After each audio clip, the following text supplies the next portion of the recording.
I'm going to talk today about several of the techniques we use, day in and day out to catch fish. I mean, I like to fish fast. I'm a reaction bait fisherman. I love throwing jerk baits, crank baits, spinner baits, rattle baits. I mean, I like really fishing fast and covering a lot of water. It's just kind of my style, and I believe it helps me catch a little bit better than average quality fish. Because as a reaction strike, the fish are hitting that bait. They're not necessarily in a feeding mode. They're hitting the bait because I jerk it to stop it when it goes to take off. Bass being the predator fish that they are, they'll run up and hit that bait or slap it or punch it. So I believe I get a little bit better quality with my reaction baits.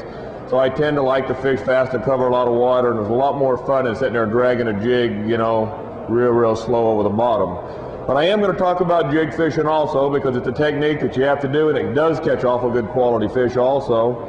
And then I'm going to finish up today talking about fishing worms. What you have to do on those tough days. I love to run and gun. I love to throw my reaction baits, but we get a big high pressure front end. My reaction baits, they're just not going to chase them down. So I have to resort to jig fishing and worm fishing. I got 3 different worm techniques I'm going to show you that work day in and day out. They'll always catch fish. It's some of the great techniques. If you're taking a novice angler out, or if you're taking a kid fishing, you can almost always catch a bunch of fish with these worm techniques that I'm going to show you today. But first I'm going to show you all the fun stuff, the run and gun stuff. These fish are jumping all over this little bait I'm throwing right here. We call this throwing a jerk bait, or I like to call it ripping. All you're doing is you're trying to make that bait look like a crippled or injured bait fish. I'm making it real erratic. I'm trying to draw out that predator instinct in the bass. And they were biting it pretty good a minute ago. I was getting about 3 bites a cast.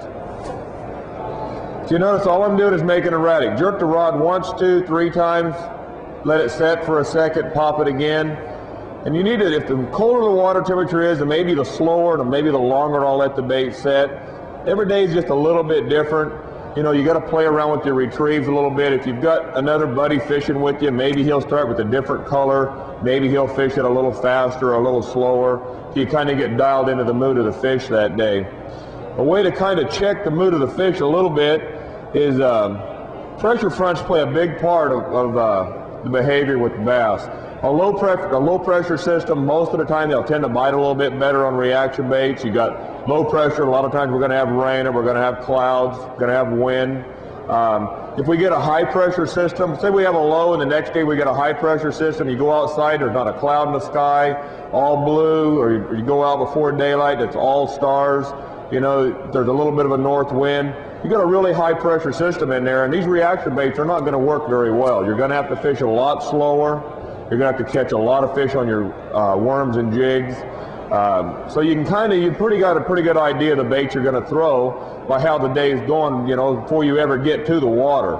The way the weather's been the last day or two, the way the weather is currently that day, and you can make your decisions pretty much of what your baits are going to be. If you decide on throwing a jerk bait, you think a jerk bait's going to work, he nailed it. You notice I get all messed up every time I get a bite. It's a bad thing about fishermen.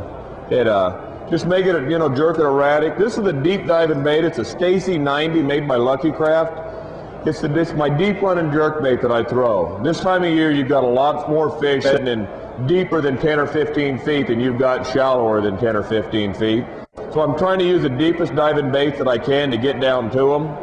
And the deepest diving bait that I throw is this Lucky Craft Stacy. Once in a while I'll pick up a number 8 or number 9 shad rap. For the most part I usually only throw those baits usually at Clear Lake anymore, but the Stacy's my day in and day out bait early in the year.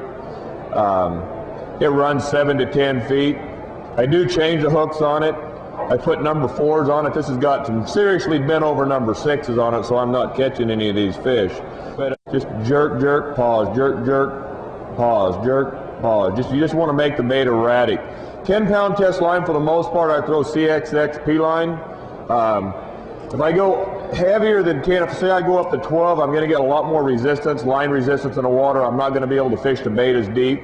And yet 8-pound, I get quite a bit of stretch, so I'm really I don't throw 8 very much. 10's pretty much a perfect line size for throwing almost all my jerk baits, unless I'm throwing the big 128 pointers, or say I'm throwing a Mag 18 Rapala, one of my bigger rip baits that I throw. Then I will go ahead and upgrade to 12. Heavier than that, it takes a lot of action away from the lure, and I don't believe I'll get as many bites. So pretty much 10, 12 pound test, a lot of 10 if you're trying to get more depth, like, you know, like this Lucky Craft Stacy. Colors. This is Table Rock Shad. It's an absolutely awesome color. Ghost Minnow, is a more subtle color. American Shad, the Chartreuse Shad. Those are like 4 of my all-time favorites. And if you notice, really, every one of those baits, there's a pretty drastic change in each one of them. There's you know, the Table Rock Shad is naturally my chartreuse colored bait. American Shad puts out a tremendous amount of flash, a real glistening bait in the water. The Chartreuse Shad is actually more of a bone colored bait with a real thin chartreuse line down it. Shows up very good. It's a bait I normally start with early in the morning. But then if it clears up in the day, you know, once the sun gets up and I start getting a lot of light penetration, I can't hardly stay off that Ghost Minnow because it's a real subtle color. So when you're getting a lot of light penetration, you want a subtle color. Those 4 colors are the ones I throw day in and day out. Sometimes I'll throw a laser trout and some of the other ones, but most of the time I stick pretty close to those 4. Fish them all the same. You want a fast retrieve reel. You notice I'm not working, you watch this, I'm not really working very hard at keeping up with my line. I'm just barely having to twitch this reel. You want a fast retrieve reel. If you're running a slow retrieve reel, you're always cranking to try to stay up with your bait. It's a lot harder to do. Fast retrieve reel, Chronarchs and Curado Shimano's about as good as they get. Real dependable, you know, awesome reels. You don't hardly ever have a problem with them. Probably the best bait casting reel on the market today. And just go out and throw it erratic. Don't let anybody tell you you're doing it right or wrong, because there's really no right or wrong. There's a pretty good bite there. No right or wrong way to do it. The biggest mistake I see people make on a jerk bait is they jerk, and they keep some line tension. So when I go jerk, and the bait stops, they'll keep tension on the line, and the bait will continue to creep forward. If you watch what I do, I usually put a little bit of slack back in the bait. You know, get it down there. Jerk, and I've got a little bit of slack in that line. I mean, I want that bait to jerk, and stop. If you keep tension on your line, it'll continue to creep forward. You won't get near as many bites. That's the biggest mistake I see people make. The only other thing I can really think of, as soon as you make any alterations to a bait, or even if you take a bait fresh out of the package, the first cast, give it a good retrieve. You want to make sure that bait's tracking straight and true to you. But if it's deflecting off one way or the other, as soon as you start jerking on it, really loading that pressure, that water pressure in front of the bill, it'll really rip one side or the other, and you're never going to get any depth. The bait's not going to have the right action, and you're not going to get a fraction of the bites. So the first cast, you know, just give it just a good retrieve. Put your rod in, just reel in. Make sure that bait's tracking true. That's about all there is to throwing a jerk bait. It's a very simple technique. Rod is a very big part of throwing a jerk bait. I'm a firm believer. Loomis CBR 845s. This is an 847. My kid was still going fishing and he stole on my 845, so I showed up here with a couple 847s today. The 845 just a lighter tip.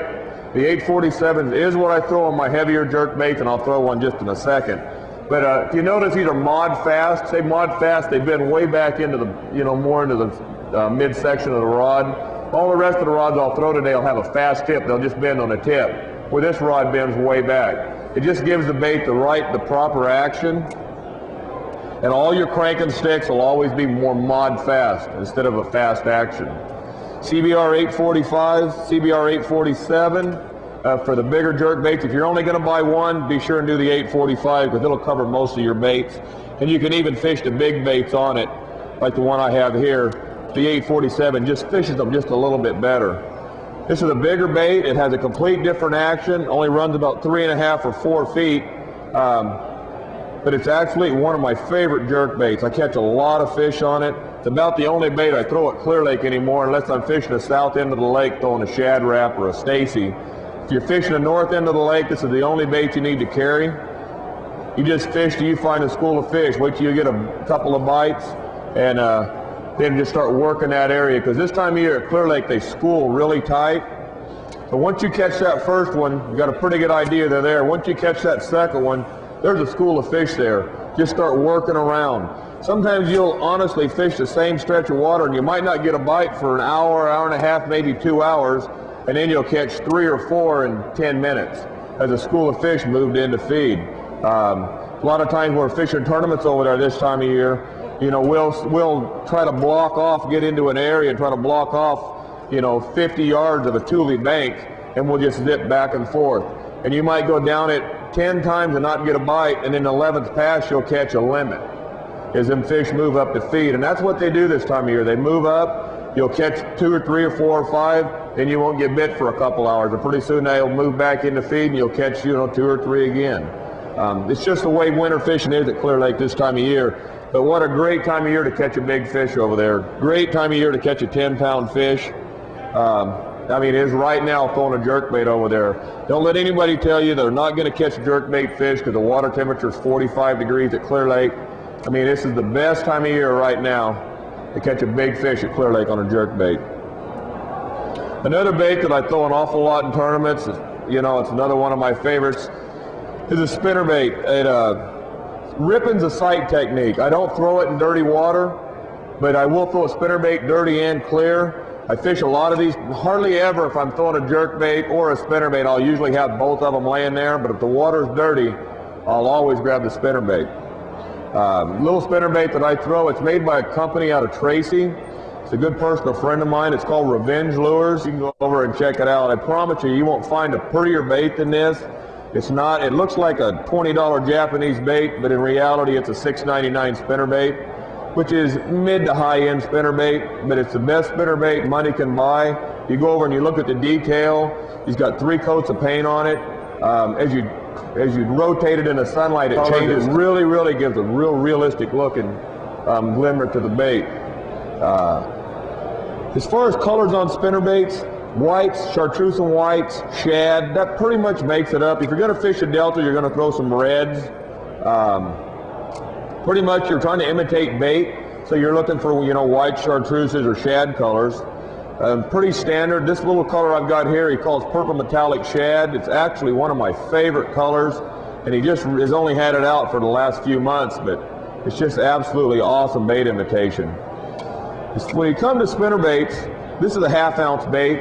You notice he's got weight all the way down the shank, so it's a real small profile bait. It's a great spotted bass bait. We've got some of the best spotted bass fisheries in the country with Shasta and Oroville. Even Folsom's an awesome, but it just doesn't compare to Shasta and Oroville as far as numbers of fish, but awesome quality in Folsom. But whenever you're fishing for spotted bass, you downsize your baits a little bit, you'll catch a lot more fish, you get a lot more bites. But if I'm fishing Clear Lake in the Delta, fishing largemouth, I don't throw. He calls this body style a deep runner.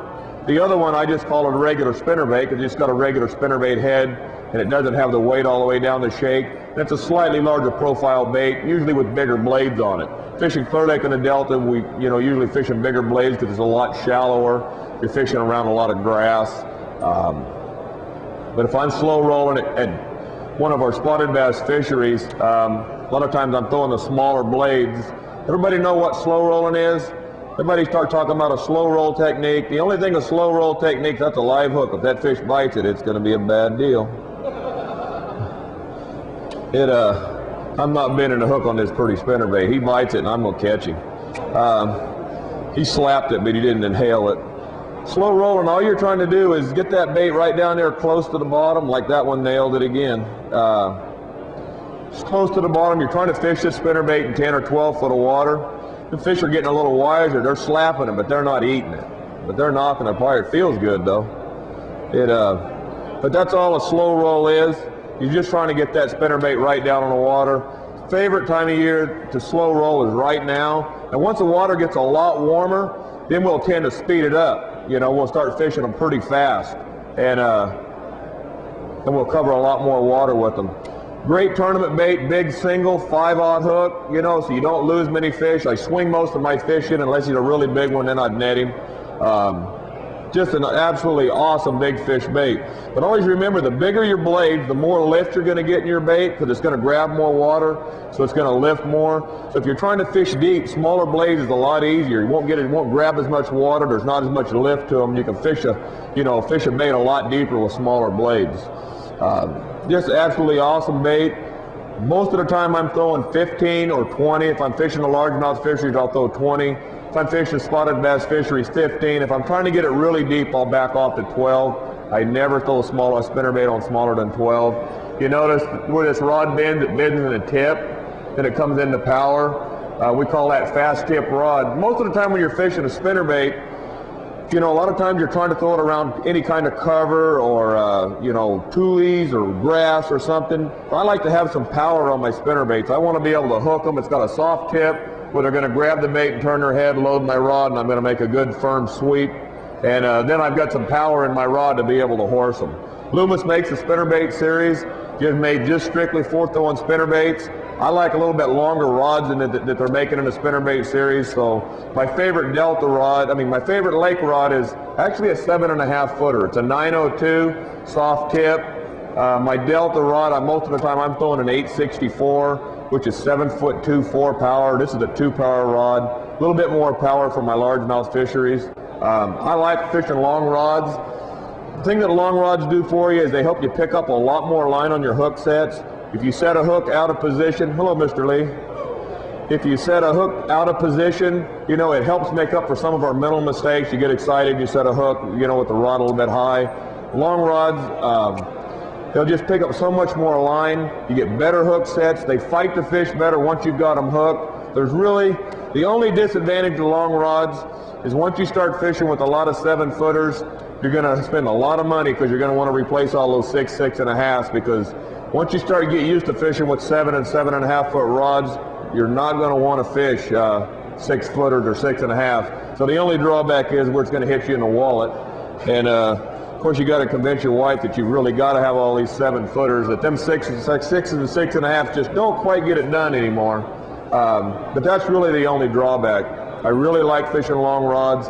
I've had a few people tell me, oh, you're tall, that's the reason you like fishing long rods. And really your height has nothing to do with it, because I'm never fishing my rod straight down anyway. You're fishing at an angle. I could fish a 10-foot rod, it wouldn't make any difference. If it felt good, it had the right balance. So don't let anybody convince you that if you're not, you know, 6'4" or something, that you can't fish a 7-foot rod, because that is absolutely not true.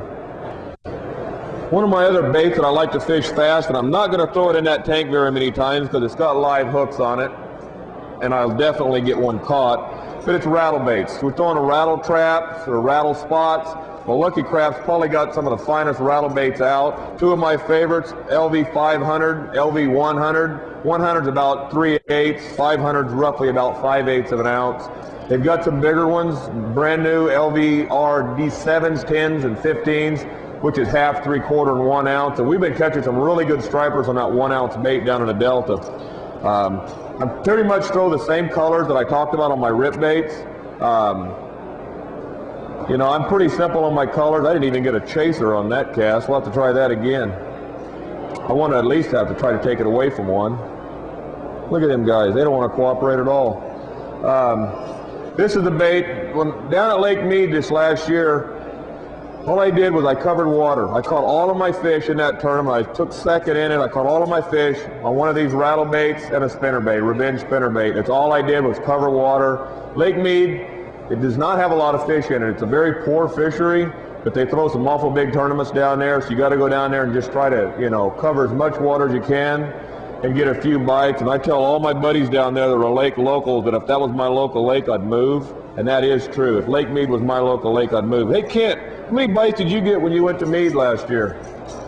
I think you caught one fish in about a week. But that was Kent, you guys. You know, that was Kent. I could have probably caught 2 or 3.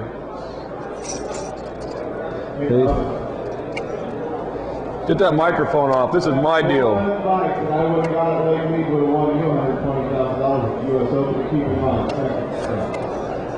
I did weigh limits every day. Some of them were just not very big. Most of the time I'm throwing this bait, I throw it on a lot of 15 pound. I'm just not a light line bait for me. I throw it on a fast tip rod. I do throw it on a fast retrieve reel too, because this is a bait that I am usually fishing fast and covering water. The unfortunate thing of these rattle baits, boy, I mean, they got a lot of weight to use against you, and you do lose a fair amount of fish. It'll drive you crazy. It actually first place in the U.S. Open last year was $118,000, and second place was $15,000. So That fish I lost on that rattle bait, he was a very expensive fish. But if you're going to fish rattle baits, you've got to get used to losing some fish. You're going to lose some fish. They've got a lot of weight on that bait to use against you. When you hook them, they're going to start swipping their head and jumping, and you are going to lose some fish. One of the things that you can do to help you with your hookups on all your topwater baits, your rip baits, your rattle baits, always rotate your hooks 180 degrees. One side is going to have a weld on it. When you got a treble hook is a hook like this with one welded single hook on the side. Put the welds one side facing you, one side away, and it puts different angles, different point angles on your bait. I never explain this very good. I'll be happy to show it to you when I walk off the tank. But trust me, like right here, I've got basically a flat side, and I've got a point sticking straight out. And it's just the opposite on the other side. So just always rotate them. Most of the hooks, when you take them right out of the package, most of the baits, both the hooks are facing the same way. Well, first of all, I change all my hooks, and I always try to upsize one size if I can. This bait comes with a 6 and a 4. I go ahead and I have to put a 4 back on the front, but I do change out the back when I put another 4 on it. The bigger hooks will help catch some of them fish that are slapping or not eating it that good. You'll still catch a lot of them. But be sure and rotate your hooks opposite one another. And if anybody doesn't understand that, because I never explain it very well, I'll be happy to show you when I hop down off this. This is the Yamamoto Hula Grub. It's almost guaranteed to get some bites. They loved this thing in here yesterday. I've got that on a 1/2 ounce Revenge head. You just basically throw it in there and just drag it along the bottom. You're trying to imitate a crawdad, and you just fish it along, and them fish are going to make a liar out of me, but I know I'll get one sooner or later. It's going to be the littlest one in the tank, too. I fish a lot more 3/4 and 1 ounce than I do the lighter jigs anymore. I believe that the bigger jig stirs up more sediment on the bottom. It lets me fish a lot faster, and I just believe I catch a lot more fish. This time of year, I really believe most of the time there's a pretty good school of fish somewhere between 30 and 50 feet for the most part. Maybe they're 25, maybe they're in 55, but somewhere between 30 and 50, there'll be a good school of fish. And once I get a couple of bites in a certain depth, I'll lock into that depth and I'll start fishing a lot. A couple of years ago in Orville, I caught every fish I caught in that tournament. I caught it 55 feet deep on a 1 ounce jig with little guy with the Yamamoto Green Pumpkin Hula Grub on the back of it. I caught them all. What I was doing is I'd keep my boat 55 feet. I'd just watch my meter, and I just keep it. As I'd go around the points, I'd just move out. As I'd go back into the coves, I'd move back in. I just kept my boat always dragging in at 55, because that's where it seemed like the better quality active fish were, and I was able to win the tournament. Catch a lot of fish this time of year on this bait. It's the time of year I by far fish it the most. Orville, Shasta, Clear Lake, it really don't matter. They've got crawdad, a great crawdad population in every one of those bodies of water. I just really can't talk about how many fish we catch on these things. My favorite, by far, 1 ounce. I can fish it faster, and like I said, I believe it stirs up more sediment. Colors of the Hula Grub, I hardly ever throw a regular jig anymore. I pretty much, the only thing I fish Hula Grubs exclusively. I can get the colors I want. They come in packages. I got the jig heads. The rubber doesn't get old and matted up. It's just, I always got to buy the little ones in the tank. Come on, buddy, spit it out. The colors that I carry the most, you can't cover. Yamamoto makes like 300 colors. There he goes. Now watch, you're going to bite it again. Colors like 300 colors. Obviously, you can't carry 300 different colors in your boat. So get your 4 or 5 favorites. And whatever you've got confidence in and you fish, you're going to get bit. I mean, one guy you'll talk to, his is going to be clear sparkle or smoke sparkle. The next guy will be green pumpkin. Everybody's got their own favorites. I have my own favorites. My personal favorite is green pumpkin, number 297. This is an awful good one I've got on here right now. It's cinnamon purple flake. That's an absolute one of my favorites. Watermelon black flake's another one. Cinnamon pepper is another one. And those 4 colors is pretty much the colors that I fish most of the time. And the guys that I see that fish, that are changing baits all the time, like they're looking for that secret one bait that's going to be the answer for the day, And that's pretty hard to do. I believe most of the time, when you rig your rods that morning or the night before for the conditions at hand, you know you've got the baits on there that you've got confidence in. You picked them for the weather situations, the depth you're going to be fishing, all the reason that went into you selecting that bait. And you just got to really find out where the fish are, what they're using that day, how deep they are. I don't really believe most of the time that there's a secret bait. I can't tell you how many guys I draw in tournaments, and they'll make 2 or 3 or 4 casts of the bait, bite it off, throw it at the bottom of the boat, and tie another one on. And it really had nothing to do, come on, guy. It had nothing to do with the fact that, they had the wrong bait on. We just weren't on fish right then, or they wasn't fishing in the right depth. So don't be so quick to change baits. If you pick that bait for a reason, give it a good try. I hardly ever fish by myself. Most of the time I've got somebody in the boat. Never fish the 2 baits, the same. Always start different. You got to start baits like maybe one's throwing a rip bait, one's throwing a spinner bait. It's pretty hard for a guy to throw a jig if a guy's throwing a rip bait because he's going to be going 90 miles down the bank. So you got to pick baits that'll complement one another. But like start with a jig and a worm, or at least 2 different colored jigs. Now I'd like to have that one bite it. Have you ever noticed a lot of times in a boat, one guy's getting a lot more bites, even once you get the bite dial and you've both got the same bait on, one guy's getting more bites than the other guy? Well, the guy in the front of the boat should get more bites if you're fishing shallow because he's going to be picking off the aggressive fish. So the guy in the front don't always work that way, but he should. But if you're fishing, I always get messed up when I get one of them running off with it. But if, say the guy in the back's catching a lot more fish, pay attention, it's going to be the retrieve. He's going to be fishing faster or slower than you are. But the guy in the front's getting all the bites, and the guy in the back's literally getting none. Well, he ain't catching all the fish in the front of the boat for sure. So he's fishing faster or slower. He's doing something different. A great story I like to tell is the first time I took Kent Brown's brother Billy fishing. We were fishing frogs in the Delta. He'd never fished a frog, and he made fun of them 15 years ago. Well, after I caught like 25 and he's begging and crying and slobbering and absolutely threatening my life, I give him a frog. And we caught fish throughout, through the day then. But I was 25 ahead. Pretty soon in the afternoon, I ain't getting bit. This guy is just getting clobbered. He's caught like 8 in a row. I'm in the front of the boat, and he's got like 8 in a row. And I'm looking at him like he's working his frog the same way I am. You pay attention if your partner's getting the bites and you're not. In this particular case, every time I look back, heck, he's working a frog the same way I was. So knowing how Billy is, I just kind of start watching out of the corner of my eye. Well, he's throwing it up and letting it set. He ain't even moving it. Boosh. Gets a bite, catches a fish. Well, let me tell you what, mine starts setting and I start getting bit too. That ended that little playground. But, what I'm trying to say is, pay attention. If one guy's not getting bit and the other guy is, he's doing something different.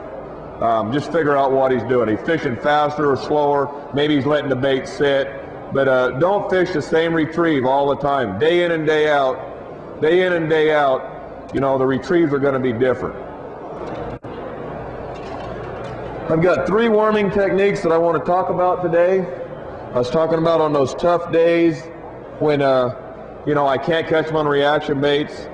I make a lot of fun of worm fishing, but I actually am a pretty good worm fisherman because I live by Lake Oroville.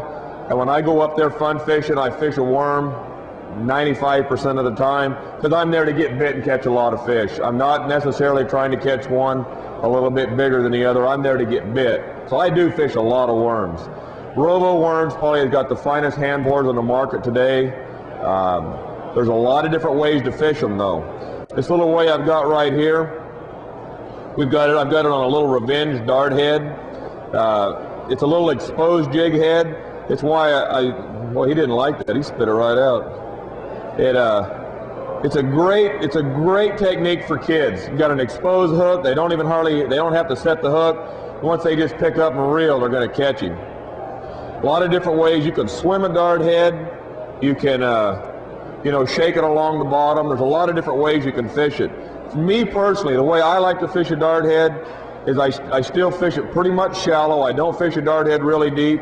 There's a lot of guys that will fish a dart head deep, but I'm just not one of them. Most of the time I'm fishing a dart head, I'm after them same fish that I try to chase down with my reaction baits, but they're just not wanting to chase, so I'll dart head them. I'd like to have that one at Shasta in 2 weeks. I guarantee you that fish is worth money.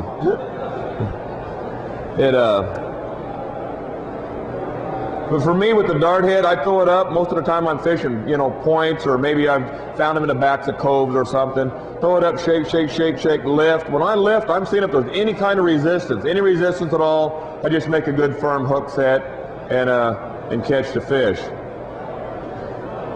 But you can swim them, shake them, or whatever. Like I said, this is my shallow water worm technique. They're going crazy over that thing.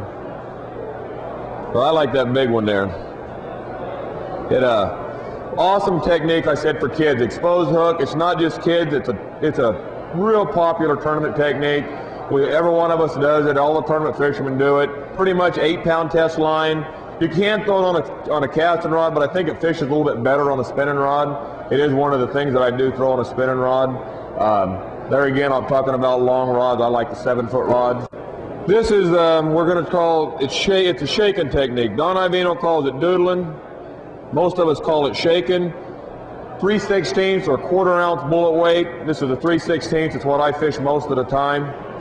I stand 8-pound test. If I'm fishing in real heavy tules or grass or something and I'm shaking a worm, I'll go up to maybe 10. But I shake it on fairly light line. Shake, shake, shake. Lift. Fish it pretty much like I do the dart head. The good thing about the Texas rig is I can fish it. It's not an exposed hook like the dart head, so I can fish it down in brush. That's a live hook, and that's a nice fish. Get off of there. Come on, buddy. If you don't turn it loose, it's going to be a bad deal. It's a bad deal. That is a money fish at Shasta. Just don't jump out of the tank. There we go. That was nice of him. If that happens at Shasta 2 weeks, the lake level is going to rise because I'm going to cry a river. Very simple technique. EWG Gamakatsu hook, 1/0 or 2/0, depending on the bait. The heavier the bait, you fish a 6-inch worm, I like a 2/0. Put it down there, shake, shake, shake, and lift. Like I said, dang it, I got another one, grab it. I'm going to quit throwing that. That's an oxblood color. Worm colors, oxblood's hard to beat. It's a light red. Robo, it's got a beautiful light oxblood. Aaron's Magic, hologram shad. They make a dozen different colors. They're all good. It's just whatever your favorite is. A lot of guys like purple neon. It does it just really whatever your favorite is. My favorite's probably Aaron's Magic, hologram shad, and oxblood. That's 3 of my favorites. I don't like to carry a whole boat full of worms, so I pretty much get by with those. I'm going to get that out of there because that good fish is coming back. And I got one more technique I want to show you, and it's probably the best. I saved it for last. And everybody that walks in the demo tank today is going to talk about it. It's been really, really popular the last 4 or 5 years. Really kind of come over from Japan. It's called drop shotting or down shotting. If you notice, it's what most of us used to do. Is we call our catfish rigs. It's got the weight on the bottom, got the worm, the hook like a number 2 or number 4 Gamakatsu drop shot hook, tied with a Palomar knot to the line. The Palomar knot's pretty important because it doesn't slip. Because you want that hook sticking straight out, hook point up, and the Palomar knot doesn't slip. There's 2 different ways to do it. You can actually nose hook the bait, which I have here, and you'll get more action out of it. Or you can put one of Robo's rebarb hooks on there, and you can actually Texas rig it for fishing down, into timber. We've got some pretty good coves with quite a bit of timber on them on Orville. And of course, everybody knows Shasta at Pitt River Arm is completely full of wood. So it's great to still fish, a Texas rig where you can fish it in cover. But you get more action. In the spotted bass lakes, we pretty much nose hook if we're fishing, away from the timber. This is like pretty much guaranteed bite deal. I've got a little Yamamoto cut-tail worm on there. That's another worm that we throw and we catch a lot of fish on it. This one I got on there is not a color I normally throw, but it should still get a bite or 2. You put it down there, you want the weight on the bottom, and then you just shake your rod tip. You want that bait to just dance. And what it does is it's right up in their face, and the bait's just shaking right in their face. He almost bit it. And they just can't stand it. This is the #1 worm technique the last 4 or 5 years. and it's unbelievable how many fish you catch. And it's a very good technique, and I just got a bite by the littlest one in the tank. That's not a live hook. That hook is bent over, so spit it out. It's a great technique for fishing extremely deep. I mean, I've caught a lot of fish 70 and 80 feet with this technique. You don't really feel a bite, it's just the pressure, but you hardly ever feel a bite with a drop shot anyway. That's the reason you notice how really soft the tip of this rod is. I see as many bites in the rod tip as I ever feel up the line. And you just put it down there and you try to keep your weight on the bottom and you just make that worm dance. You don't get a bite, which I did, but you just kind of drag it along and shake it again. It's not a small fish technique necessarily. I have not caught a 10-pounder on it, but I've caught a half a dozen 9-pluses on it, including a couple in tournaments last year. It's a great technique. Same thing. I've thrown the same color worms. It's all about the presentation. I fish 8-pound test line again. Some of the guys will use 6-pound CXX. I fish 8-pound floor clear most of the time. Show it out, shake, shake, shake, drag it. Now when I'm fishing, believe it or not, we do a lot of drop shot in the Clear Lake nowadays.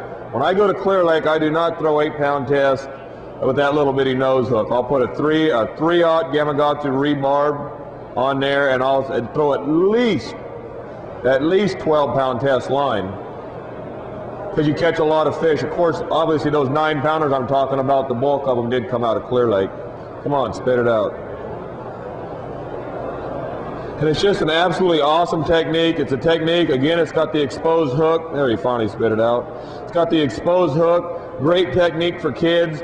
You can't hardly do it wrong. He didn't even let it get on the bottom. You can't hardly do it wrong. And this is about how fast you get bit in the lake most of the time. I mean, it's an unbelievable technique, especially if you're fishing Oroville or Shasta. Anybody that's fishing, I think he got my worm that time. He did. He got my bait. Ended my fun. Darn it. Anytime you're fishing Oroville or Shasta, I highly recommend this technique. Little weight on the bottom, hook tied with a Palomar knot up the line. I'll be happy to show anybody how to tie that knot. Unbelievable technique. That's about what I got today. I really thank you guys. I went kind of long. I thank you very much. If anybody's got any questions, I'll stick around. I'll be happy to answer them. Thank you guys very, very much.